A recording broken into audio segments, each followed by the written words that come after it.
Okay, the stream is happy now. It has the right title and everything. So demonstrate all yours. stream is also in place. I'm going to shut down my video so that way we can really just kind of focus in on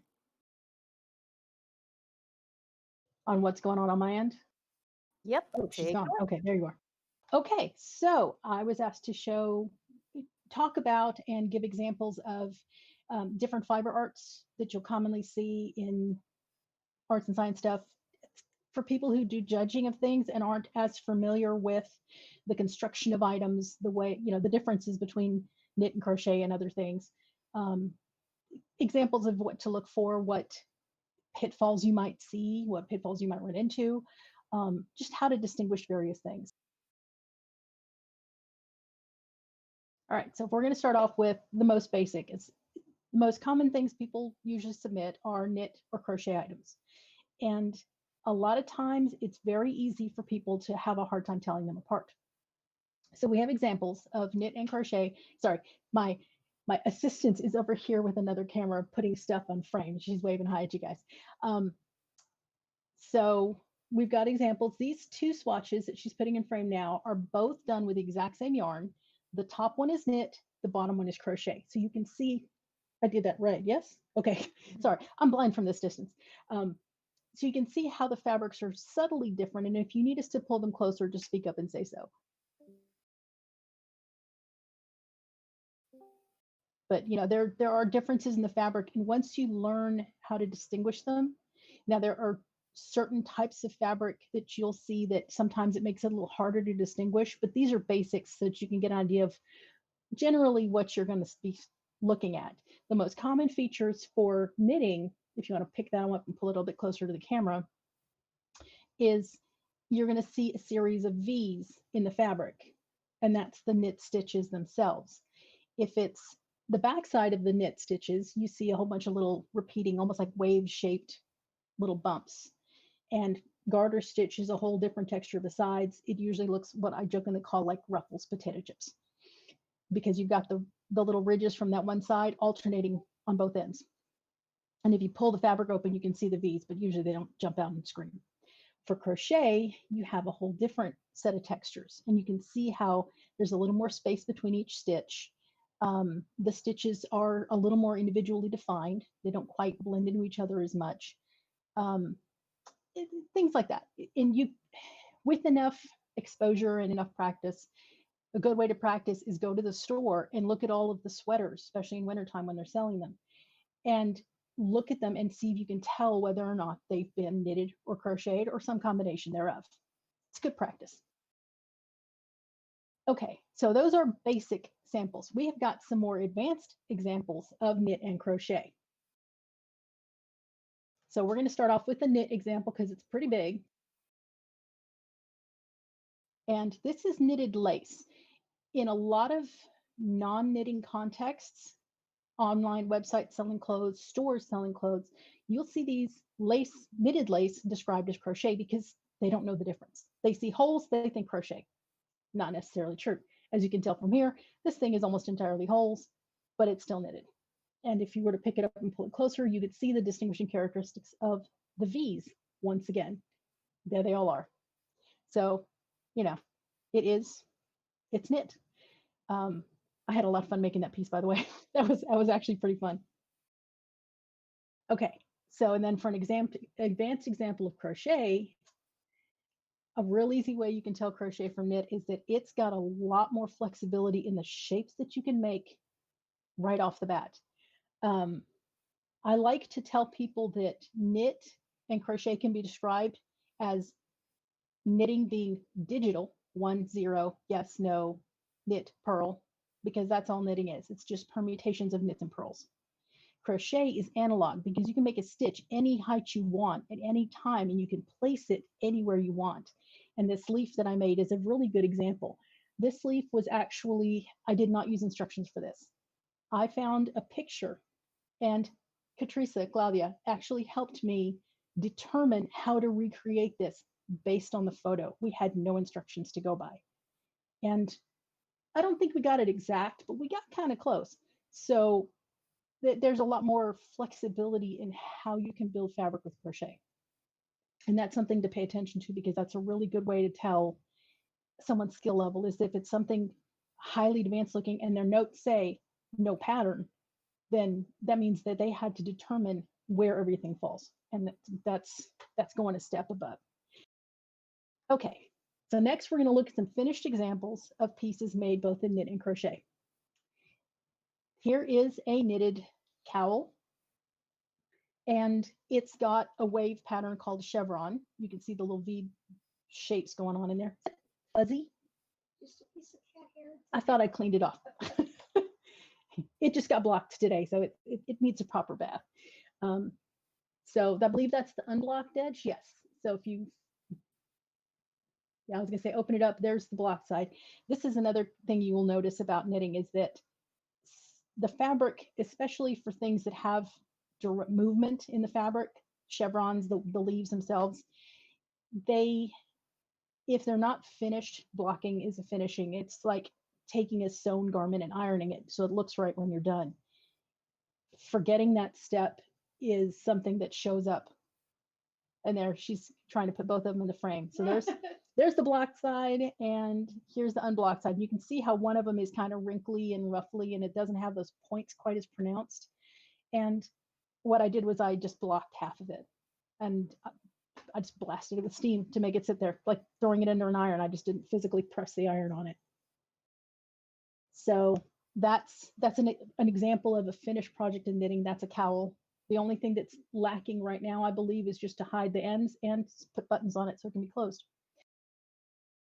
A crochet example of the same basic concept, a cowl with a chevron design, but in crochet. So you can see we've got the same wave shape going on, almost the same width, kind of. This one's a little bit wider, but again, you can see how it's got that same directionality to it, but the stitches are more individually defined than they were in the knit. In the knit, you just had bands of fabric in going, slanting in different directions. Here, even though you see the bands of fabric with the slants in them, you can still see the individual stitches. So that's a real easy way to tell it's crochet. Okay, and then we have a couple of other finished projects in knitting and crochet. Here's a hat, knitted, basic little beanie thing. No, I did not make all those colors in there. The yarn came multicolored because I'm a little too lazy for that much work. Yes, laugh at me. It's true. I'm lazy. So there's, yeah, go ahead, laugh at me. But there's an example of how just a basic knitted thing. And I believe this hat, I did not use a pattern. I made this up off the cuff. And I started at the top, right there with the little blue square that she's opened up. And I worked until I got to the bottom. Well, basically to the yarn ran out is what I did. So that's an example of something that somebody could submit that was not from a pattern pre-written. Okay, and then we have a crocheted example. Now this is not a hat, even though it kind of looks like it. It's actually a teapot cozy. It doesn't really fit in the frame because it's kind of big. But as you can see, the stitches are a little bit different. You could almost confuse that for knit. But if you look at it a little more closely, again, you'll see that each individual stitch is a little bit better defined than in a knit fabric. So that's an easy way to tell it's crochet. Yep. And those last two examples were both done in the round. There was no sewing done on those. And that's something else that can also, oop, we lost somebody. Should I wait for them to get back? No, just go ahead and keep running. People can come in and go as they like on these sessions. Cool. Okay. Sorry, I've got a little listing of things I'm supposed to be covering because I think I'm going kind of fast. Yeah, do you want to pause and do you have any questions? Yes, before we move on to the next major section of things I've got to show. Anybody have any questions on what I've thrown in your faces so far?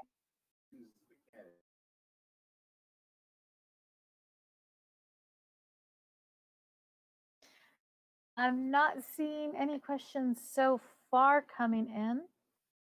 I am seeing a couple of like voice activity, but I can hear very faintly. I'm not sure if they're talking to us and I can barely hear them or what. You know, I can see voice activity on Makushi's end. I think that happens whenever someone else is talking. So I think it's just her microphone picking up a little bit of background noise, but not giving us feedback, which Yeah, I think it's is picking up totally you fine. actually. Yeah, but then there's another. Oh, that's yours. Okay, I was like, I see another one with a green border. It's yours. Yeah, it's mine. I've got 2 accounts in here so that I can make sure I capture all the sound. Gotcha. Okay, fair. But yeah, so any questions on how to distinguish knit from crochet? Any strange examples you've seen and that you're wondering how it would have been easier to distinguish them? And I know of all people, Katrice is kind of a master of masking crochet to look like knit. She's actually worked at it just to mess with people. Yeah, it's those V's. So, Kirsa, can we get one of the knit examples shown? And then the tea koozie, I think.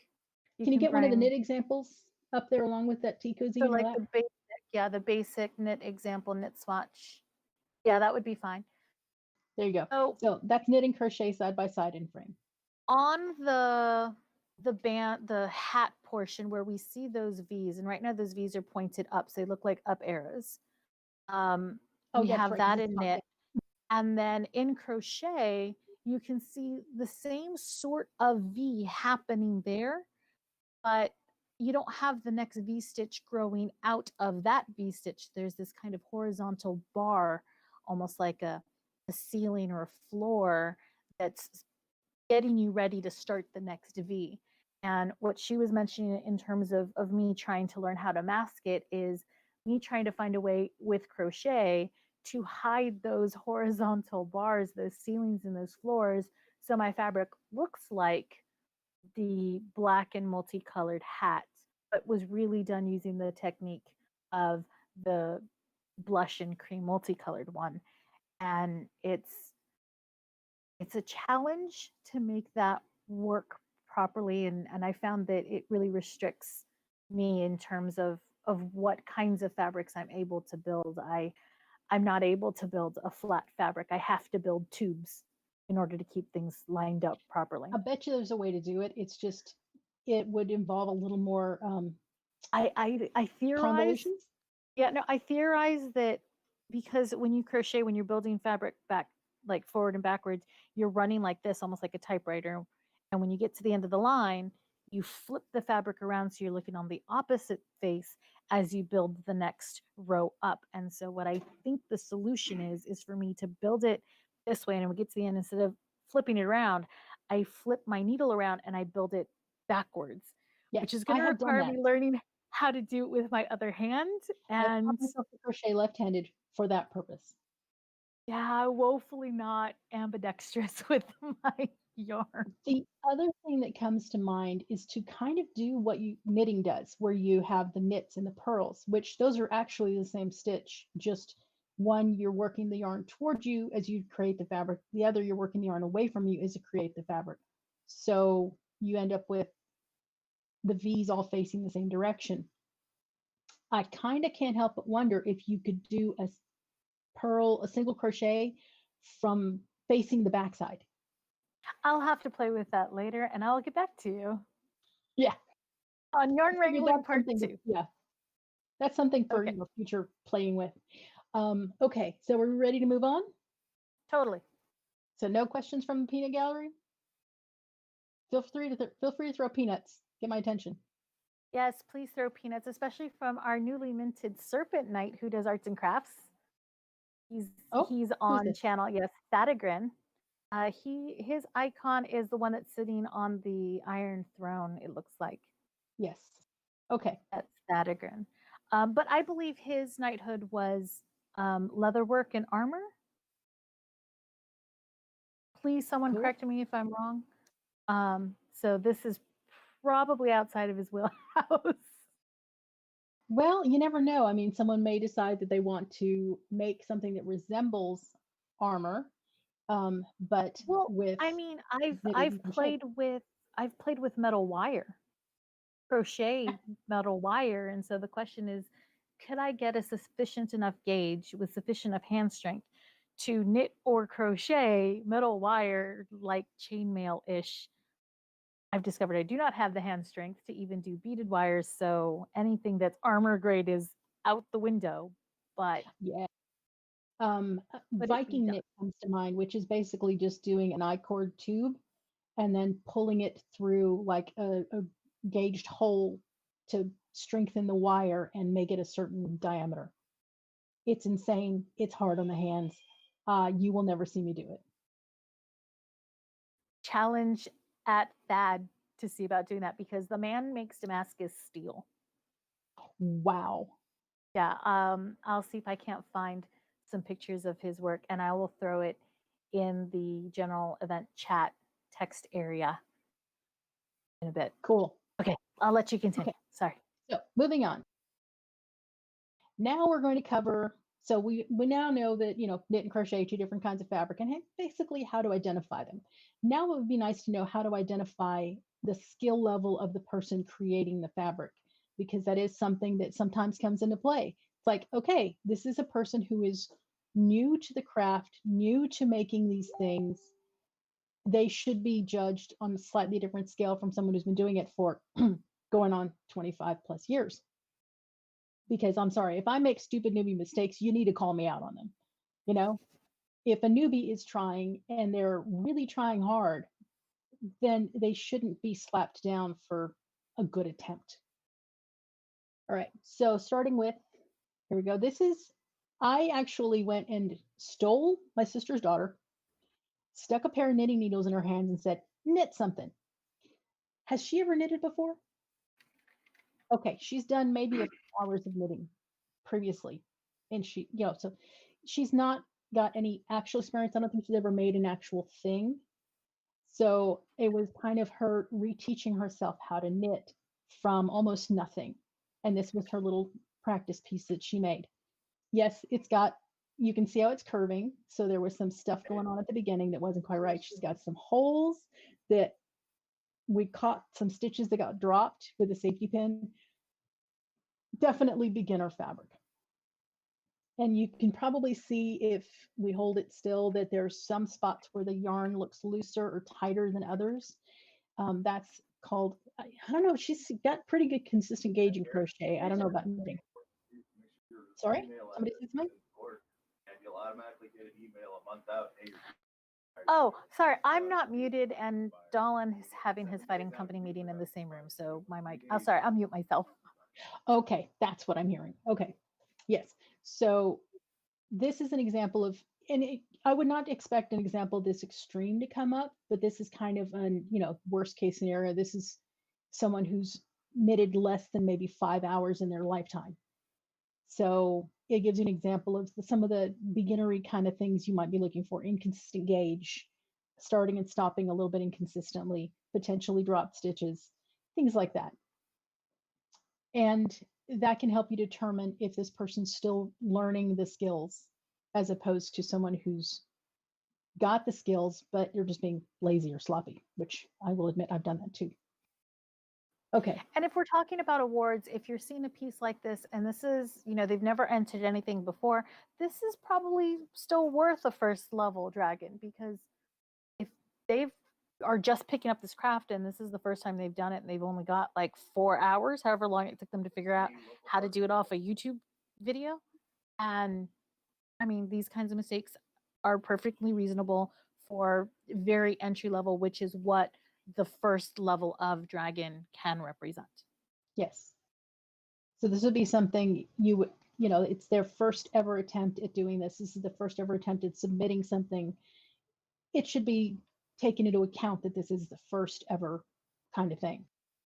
If I were to submit something and say this is my first ever submission, you would still want to judge it very harshly, because I've been doing this for years and years. Okay, then we have some crochet examples also. Again, the same niece. She has more experience with crochet than she does with knitting. You can still see, though, she's not got a lot of experience down. She's got some. You look at one side, and you can see, being an example there, how the angle of the triangle is very, oh, that was redundant, wasn't it? Very smooth and consistent. But on the other side, you can see that there's a little bit of like waviness to the edge of the fabric. that is where she didn't quite consistently change the width of the fabric as she was going. And that's a skill level that gets learned. Learning where to place stitches in crochet to make a smooth edge on the fabric. That's not an easy skill. That is something that even I still struggle with from time to time. So it's definitely not a beginner skill. And if you see that on a very first ever, I'm just now learning submission, that is something to take into account when you go to judge it. Again, if I were to do that, you'd be like, really? Come on, you know better. And then we have another example. And I like this one because it's a bigger piece. And again, it's got the edges going on, but also in the fabric itself, there's a couple of little places where her stitches don't quite look the same as the ones around them. For the most part, her stitching is extremely consistent, and that's actually a very good thing. One of the hardest things to learn to do when you start a yarn craft like this, knitting, crocheting, weaving really hard, is a consistent tension in the fabric, making the fabric look consistent across a surface area. You know, when you're sewing, you know how it's hard to get a nice straight stitch line. The same way, it's very hard to get a nice consistent tension in your fabric when you're knitting or crocheting. And this is a good example of someone who's still learning the thing, and you can see where she's got the occasional spot that's not quite right, but for the most part, her fabric is extremely consistent.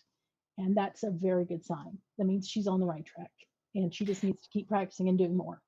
Now, as you're talking about these different skill levels, what if you have someone that lists, you know, they've got tons of experience with crochet? Say for myself, I'm primarily a crocheter. And so I'd list on my write-up that I have 20 plus years crocheting. But then I turn in a knitted piece and I say, this is my first knitted attempt. I've, you know, only been at it for a week or two in crafting this project, and this is my first one.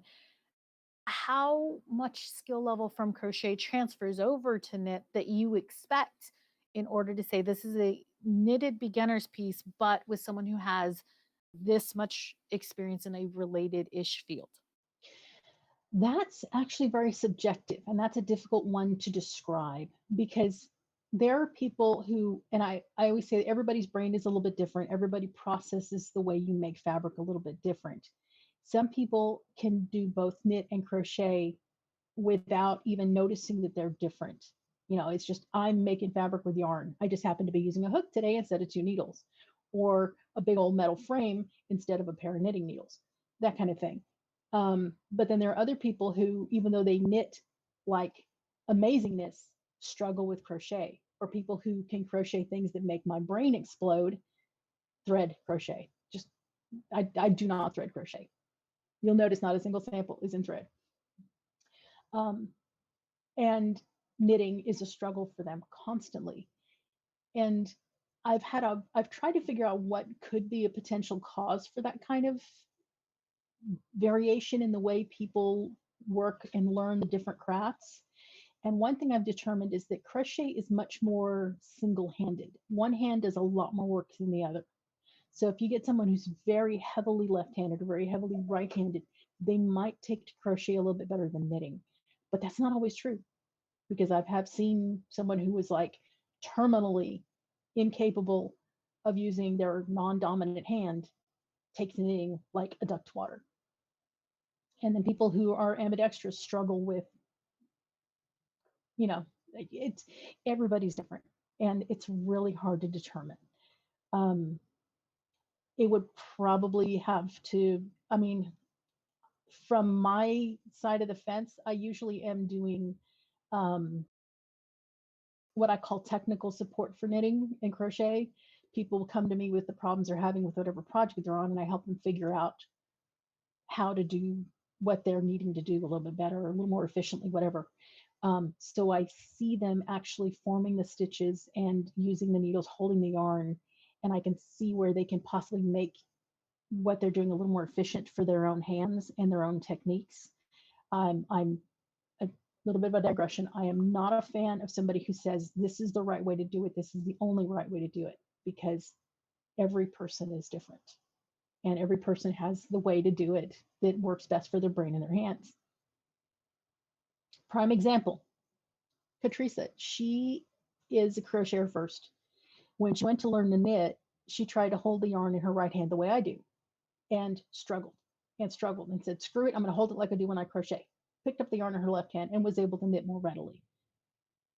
And if I had told her, no, you must hold the yarn in your right hand, it's the only right way to do it, she never would have tried because it didn't work well for her. So that's an example. Hashtag true story. Yes, that's a true story. Actually, I think of the three of us siblings, I'm the only one who holds the yarn in the right hand. Because you're crazy.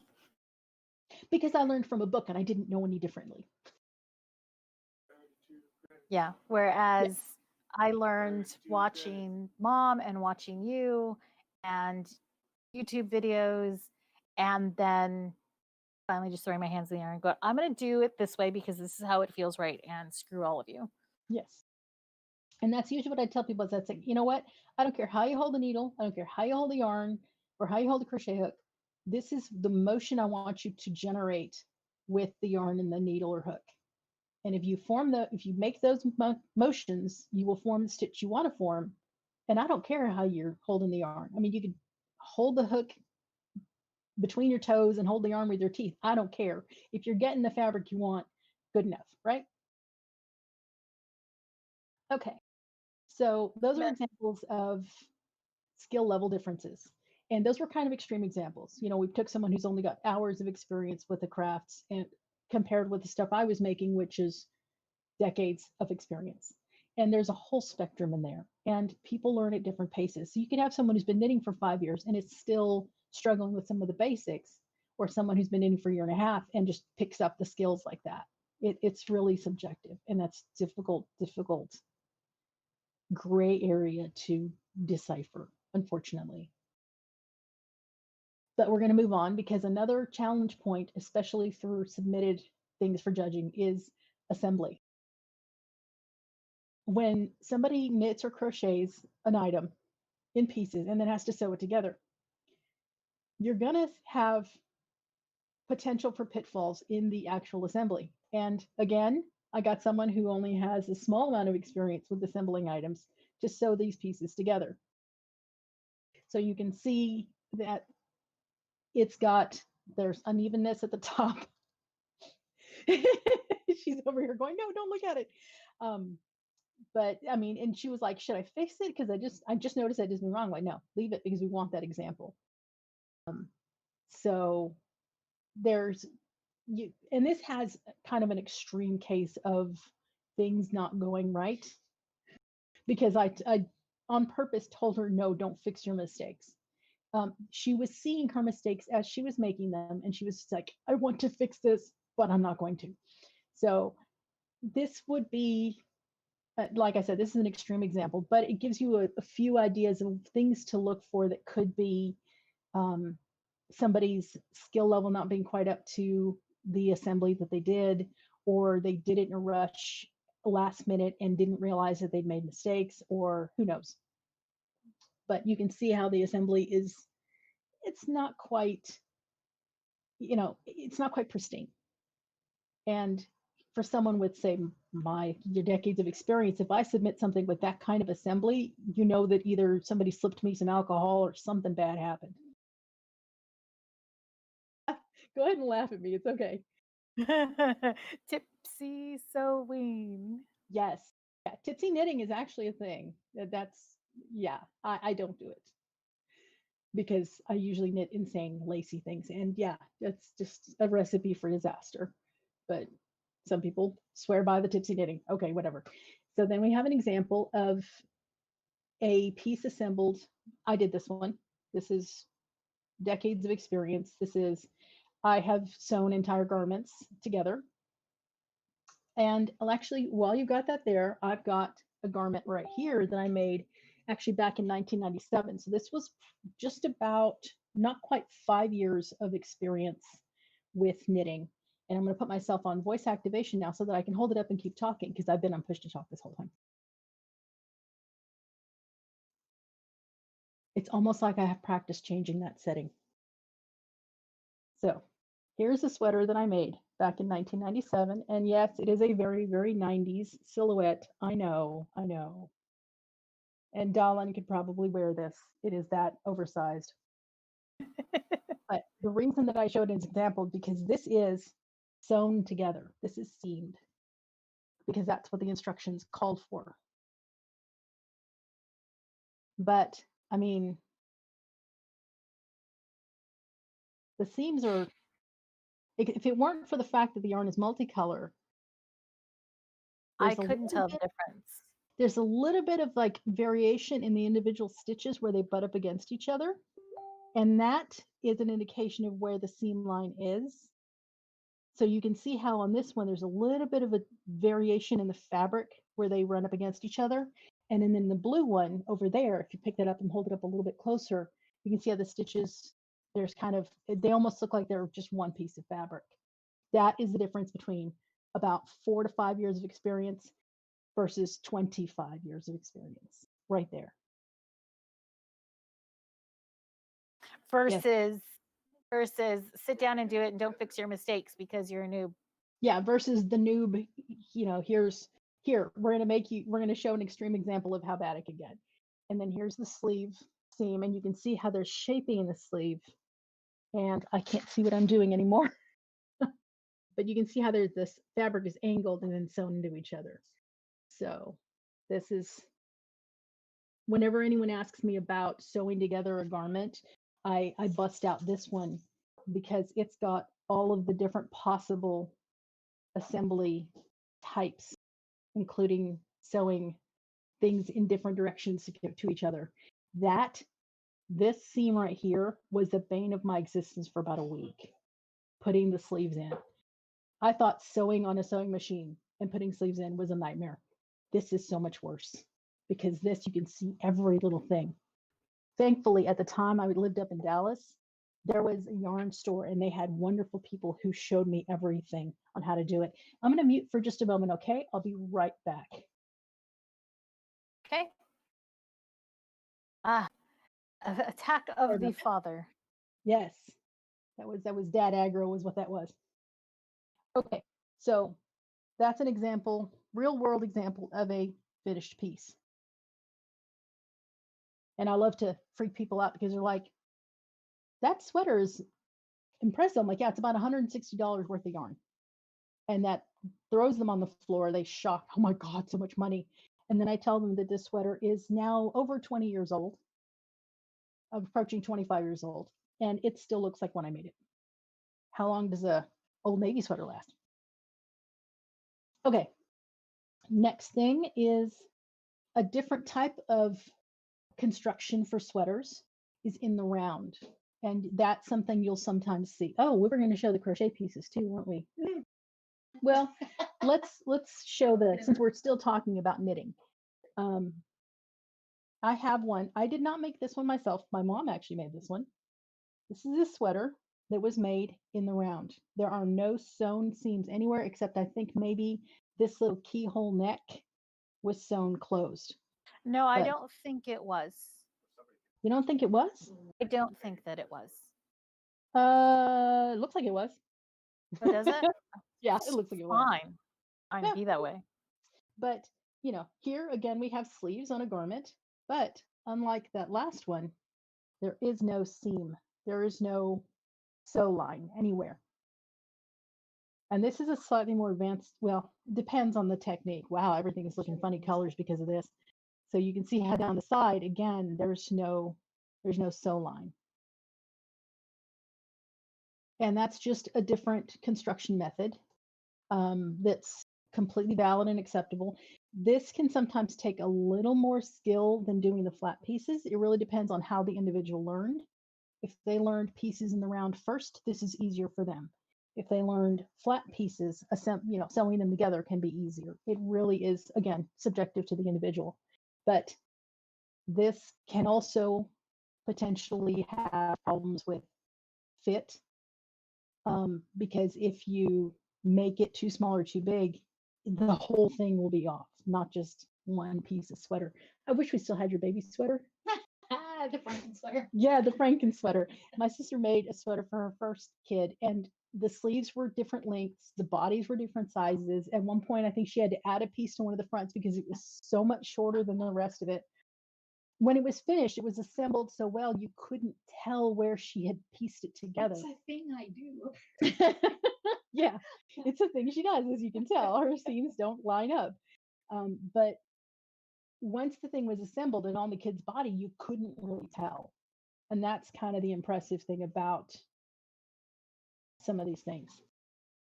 So those are examples of different kinds of assembly and knitting. Crochet has the same thing.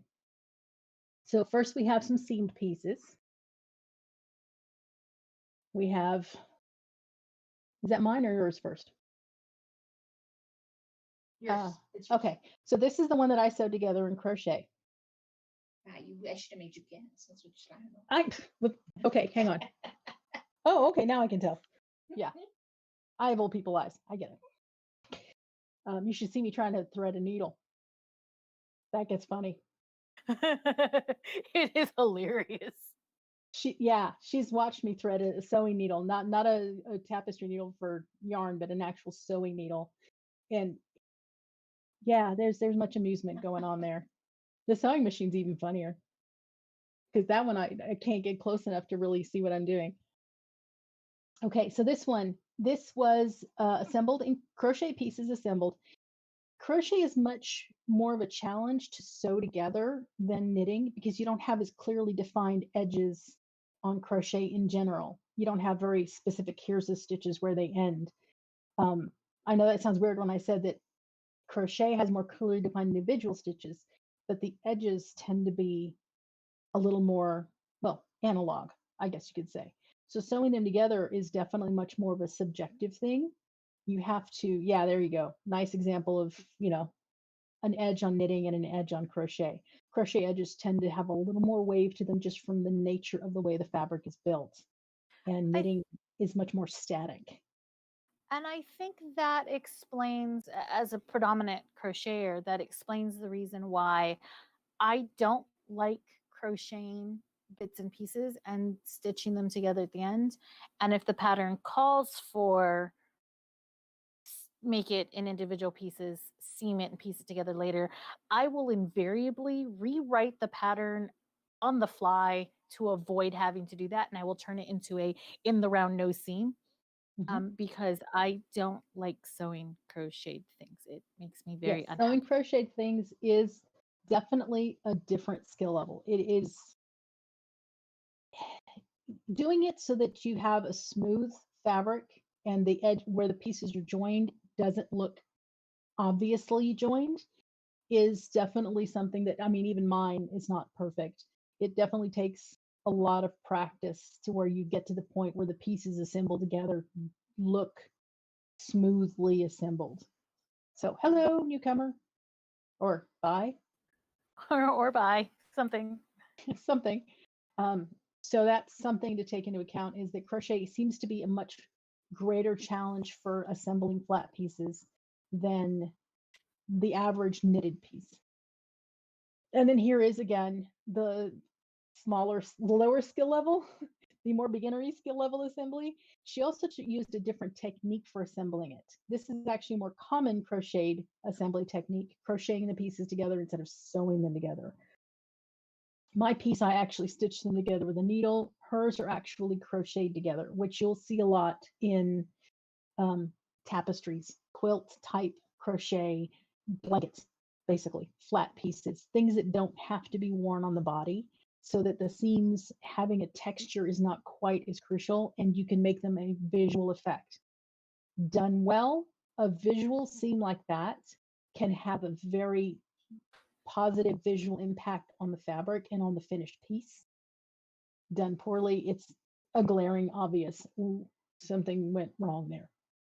You kind of want to go and take it out and redo it because it just is cringeworthy. But so those are two different ways that crochet can be assembled, and it's always going to be a challenge. And anyone who can do that and make it look smooth and flawless clearly knows your stuff. And as you can tell, even I'm not at 100% on that.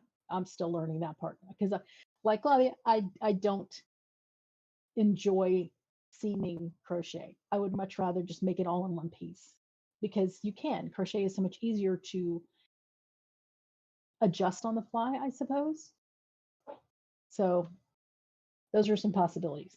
Okay, here's another example of knitting in the round, smaller pieces, something that's going to be a little easier to see up close. These gloves are, again, there's no seams, no sewing. And I made them up as I went. Those have no pattern. So I don't know if I could ever recreate them.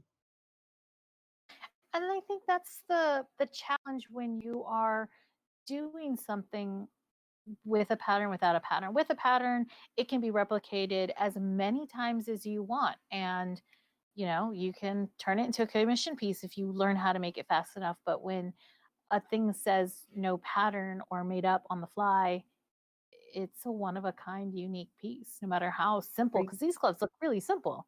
Like, it's just fabric. It's just a little pair of gloves.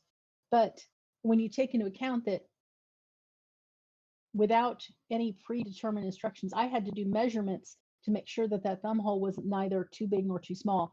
Now, these were made for a male, so they're probably going to be a little bit loose looking on her hands. So they were designed to be close fitting, and you can see how one side of the fabric has more visible vertical lines than the other. It's not actually all stockinette.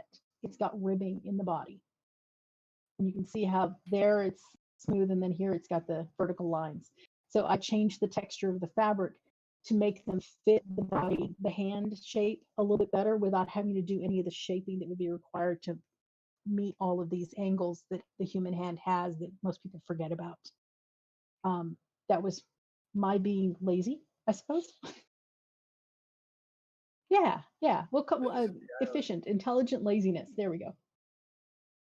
Intelligent laziness. Yeah, efficiency is intelligent laziness.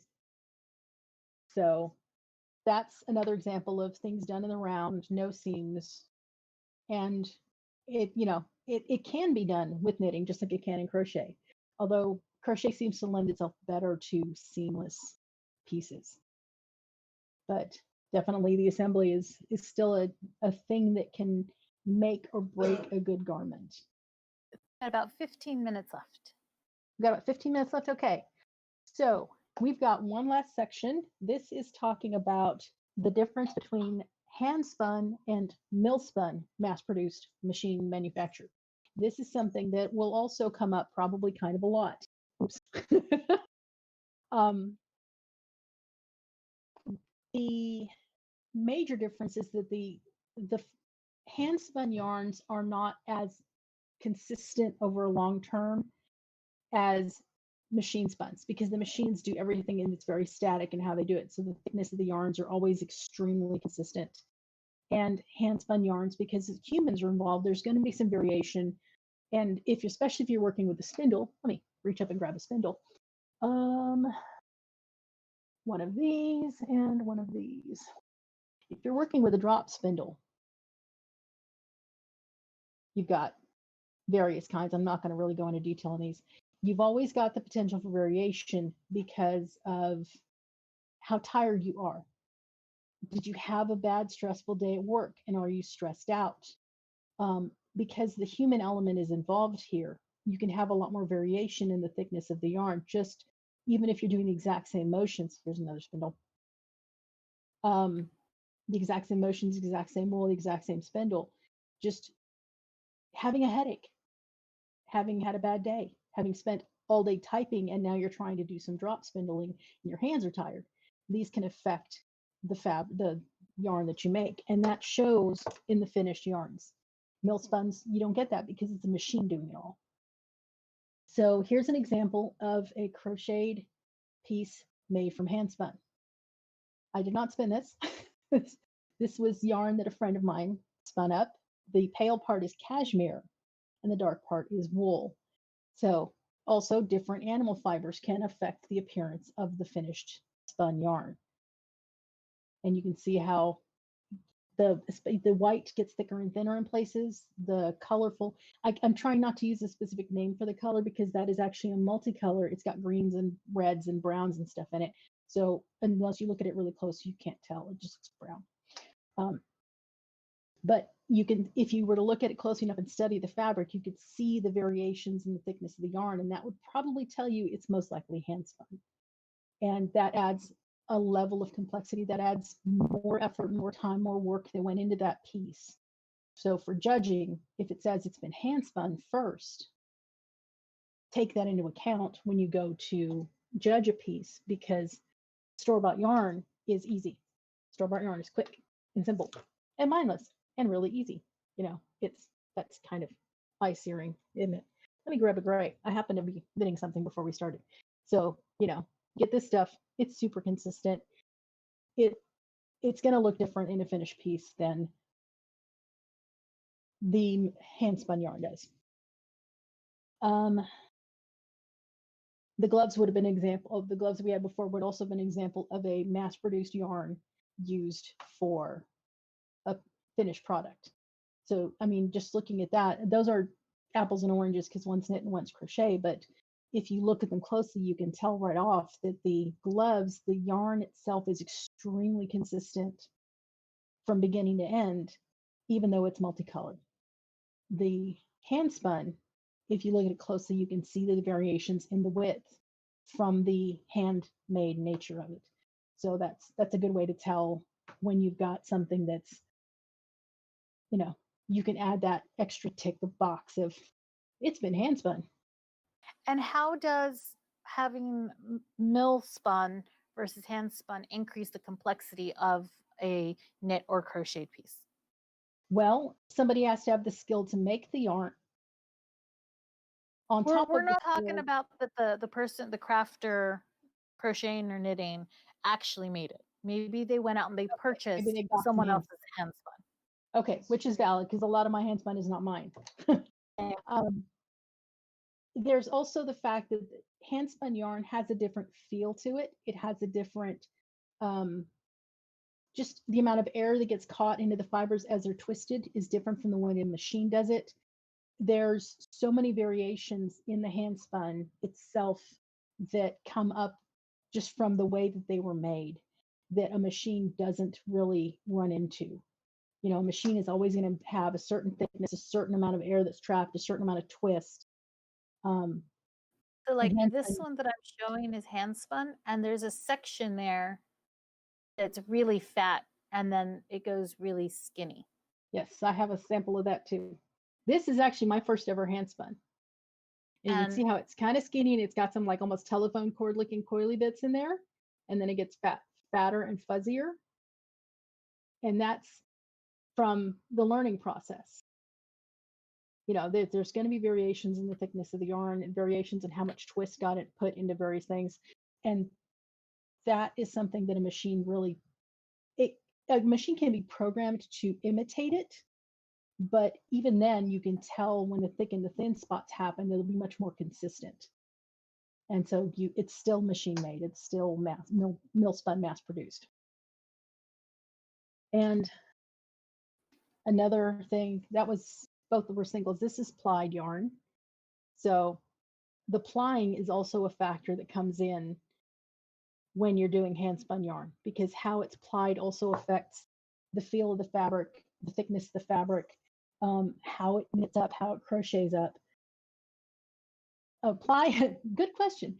Plying is where you take 2 strands or 3 strands or 4 or however many you want, or 1 strand to make it. It's putting multiple strands together to make a yarn as opposed to having just a single piece of spun yarn. And there are differing schools of thought on what's better. And in my opinion, it's whatever best suits the function of the piece you're making. If you have a piece that the balance of the yarn, because plying also changes the balance of the yarn. If you've ever worked with a mill spun yarn that is just a single ply and you notice that your fabric starts to parallelogram instead of staying rectangular, that's because of the twist. There's nothing to offset the twist. When you ply it, you're offsetting the twist with a second piece so that your fabric stays straighter. That's why the vast majority of mill spun yarns are plied. 1, because they can just set it to one setting, skinny, and then just put multiple pieces together to get whatever thickness they want. 2, they end up with balanced yarn. and people don't complain.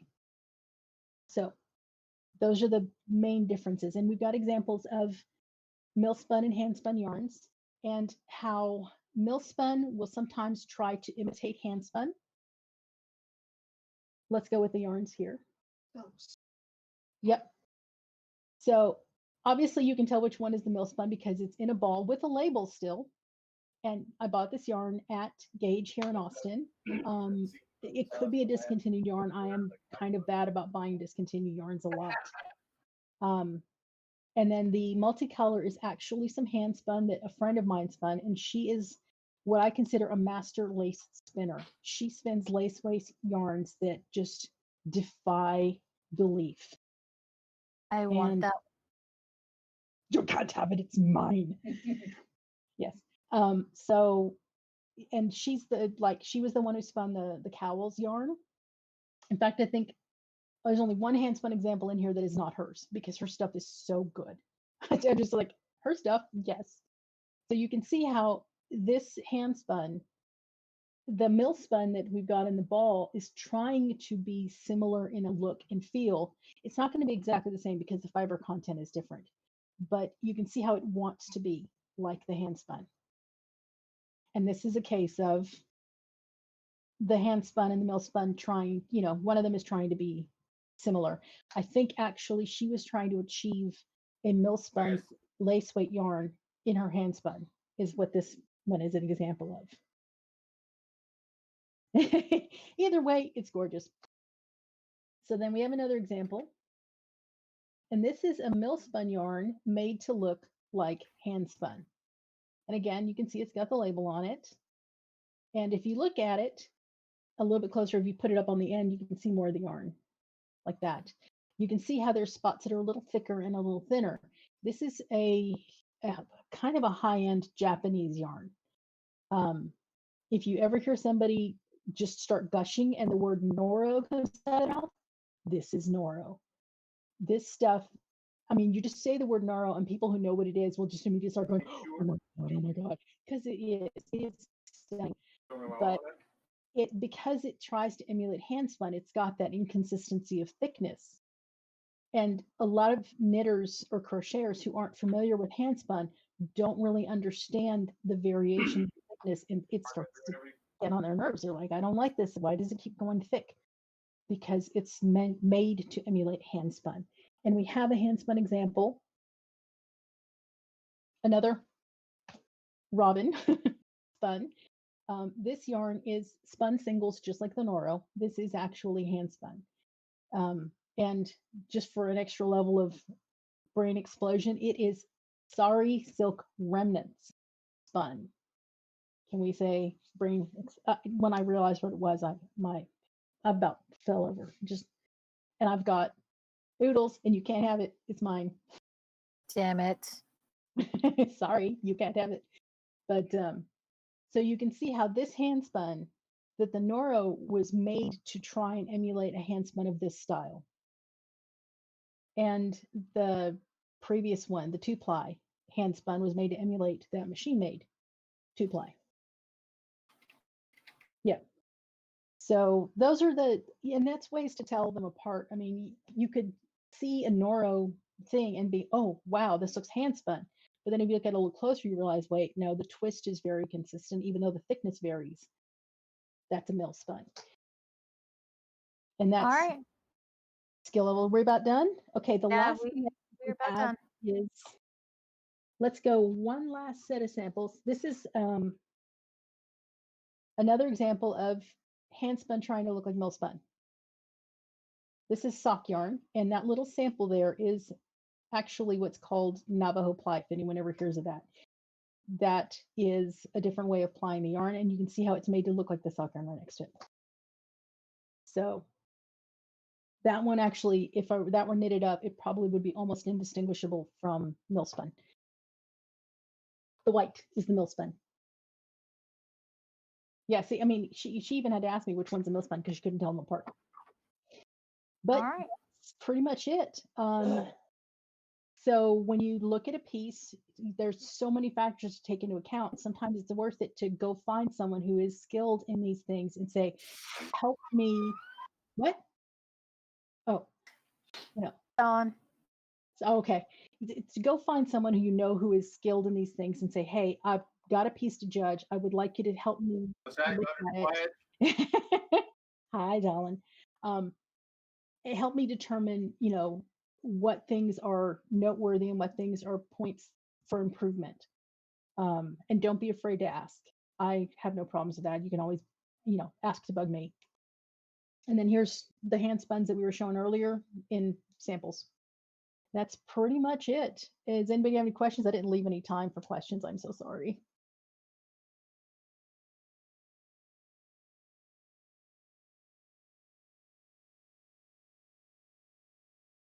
Sorry about that. Okay. Yeah. Well, thank you guys so much.